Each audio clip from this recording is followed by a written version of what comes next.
For centuries, it was the absolute center of the world, a superpower that defined civilization. And then, it was gone. The collapse of the Roman Empire is, without a doubt, one of history's greatest, most argued-over mysteries. So, what really did it in? Okay, let's grab our detective hats and see if we can crack this ancient cold case. Okay, so this is the date we all learn in history class, right? 476 AD. It's basically the date on the tombstone for the Western Roman Empire. This is the year the very last emperor, a kid with the very ironic name of Romulus Augustulus, gets the boot from a Germanic chieftain named Odoacer. Seems pretty clear-cut, doesn't it? A specific date of death. But as you're about to see, it's way more complicated than that. So that's the real question we're digging into. Was the fall of Rome a quick, violent end? A murder by invading armies? Or was it more like a long, slow, agonizing illness, where the empire was just wasting away for centuries from all sorts of problems deep inside? That's what we need to figure out. All right, let's start with the usual suspect, the one everyone points to first, the so-called barbarian invasions. For hundreds of years, this was the story, period. Hordes of hostile tribes swarm over the borders and just tear down this incredible civilization. And to be fair, the military pressure was absolutely immense. I mean, it just didn't stop.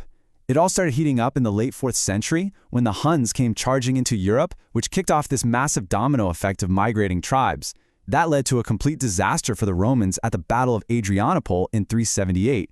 Then boom, 406, a whole bunch of Germanic tribes just walk across the frozen Rhine River right into Roman land. But the real gut punch, the thing no one thought could ever happen, came in 410 when the Visigoths sacked the city of Rome itself. That hadn't happened in 800 years. Imagine that. So, with a lineup of suspects and a clear pattern of attacks, it seems obvious, right? The barbarians did it. Case closed. Well, not so fast. The real relationship between Rome and these quote-unquote outsiders was a lot stranger and messier than just a simple invasion. And this is where the plot really thickens. See, Rome's legendary legions were stretched dangerously thin. They were desperate for soldiers. So who did they hire to fill the ranks? Yep, the very same warriors they were supposed to be fighting. These guys were known as foederati. Rome would pay them, give them land inside the empire, and make treaties with them. They were basically outsourcing their own national defense to their future conquerors. So you see, it wasn't just an invasion. In a very real way, it was an inside job. Which brings us to the next logical question. If the walls were so weak, maybe the problem wasn't just the people trying to get in. Maybe the whole structure was already rotting from the inside. We have to look at the internal diseases that were eating the empire alive, long before the final blows fell. Just try to wrap your head around this number. In a single 75-year stretch in the 3rd century, Rome burned through more than 20 emperors. This wasn't a government. It was a chaotic, bloody game of musical chairs, a revolving door of assassinations, military coups, and constant civil war. It was a time known as the crisis of the 3rd century, and it totally paralyzed the empire. I mean, how are you supposed to defend your borders when you're busy fighting your own generals for the throne? And while all that political chaos was happening, the economy was just cratering. To pay for all the wars and their own lavish lifestyles, emperors started debasing the currency, which is basically the ancient world's version of just printing more money. The denarius, their main silver coin, went from being almost pure silver to having only about 2% silver left. It became worthless junk metal. This triggered hyperinflation, it wrecked trade, and it completely wiped out the life savings of regular Roman citizens. The economic engine of the empire had just seized up. And you can just feel the exhaustion and the despair in the words of people who actually lived through it. When Cyprian, a bishop down in North Africa, wrote this, he was tapping into this widespread feeling that the world itself was just falling apart. This wasn't just a political problem anymore. It was a deep crisis of confidence in everything. But even with all that, the political chaos, the economic collapse, it's still not the whole story. Thanks to modern science, we've uncovered a couple of hidden assailants, massive environmental and biological disasters that the Romans couldn't see, but which came together to create an absolute perfect storm. And this leads to a pretty chilling thought. What if the final, fatal blow wasn't delivered by a sword or a spear, but by something much, much smaller, something completely invisible? Well, first up, there was climate stress. We now have evidence of a pretty sharp cooling trend that hit after 130 AD. This messed up agriculture and led to food shortages. And what happens to a weakened, hungry population? It gets hit hard by disease.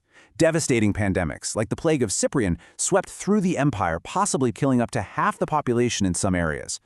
The result was a demographic catastrophe. It led to huge labor shortages, a tax base that just evaporated, and not enough people to even recruit for the army.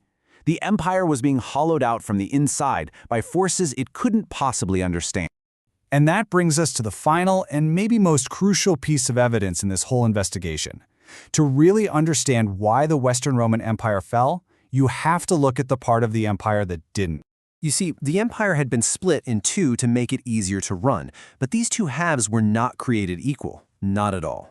The West was less developed and had these long, exposed frontiers that were hard to defend.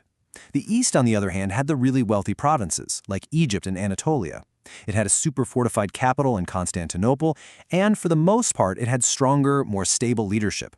So while the West crumbled and collapsed, the Eastern Roman Empire, which we now call the Byzantine Empire, kept going for another 1,000 years. 1,000 years.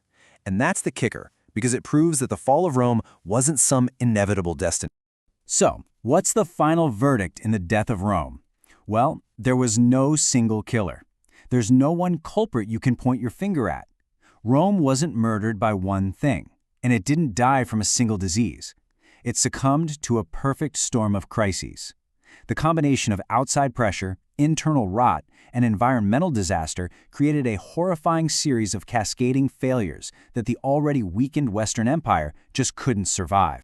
And you know what? Even today, historians are still fighting about how it all went down.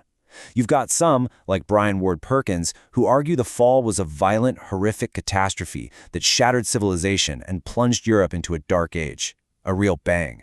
Then you have others like Peter Brown who see it as a much more gradual transformation, a mostly peaceful blending of Roman and Germanic cultures. More of a whimper. So, was it a car crash or a slow merger? The jury is still out. And that really leaves us with one final, kind of haunting question, doesn't it? The story of Rome shows us how a powerful, complex, and seemingly permanent civilization can completely unravel when it's hit by that perfect storm of political instability, economic stress, and environmental crisis. So, if it could happen to them, what lessons does that hold for us today?